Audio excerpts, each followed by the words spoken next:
Οι ίδιοι άνθρωποι επιστρέφουν για ένα δεύτερο μηχάνημα επειδή δεν μπορούν να ανταποκριθούν στις προθεσμίες καθαρισμού. Συχνά οι πελάτες ρωτούν αν στον κλάδο καθαρισμού φίλτρων DPF υπάρχει ακόμα χώρος για νέα συνεργεία. Εσύ έχεις μεγάλη εμπειρία. Πώς φαίνονται τα πράγματα σήμερα από τη δική σου οπτική γωνία? Ξέρεις κάτι σίγουρα, γιατί στην πραγματικότητα η αγορά εξακολουθεί να αναπτύσσεται.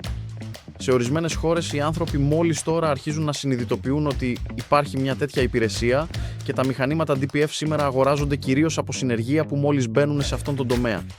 Βλέπουμε ότι εδώ και περίπου 2 χρόνια ο αριθμός των πελατών που επιστρέφουν σε εμάς αυξάνεται όλο και πιο γρήγορα και μάλιστα για πολύ συγκεκριμένους λόγους. Επιστρέφουν επειδή έχουν τόση δουλειά που δεν προλαβαίνουν ή μάλλον επειδή ψάχνουν για κάτι εντελώς καινούριο. Συνήθως και τα δύο.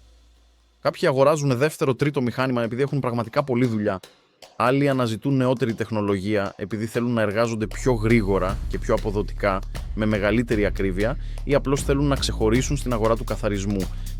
Είμαι περίεργος πώς φαίνονται τα πράγματα από τη δική σου οπτική γωνία. Κατά τη γνώμη σου, τι έχει αλλάξει στην αγορά αυτό το διάστημα?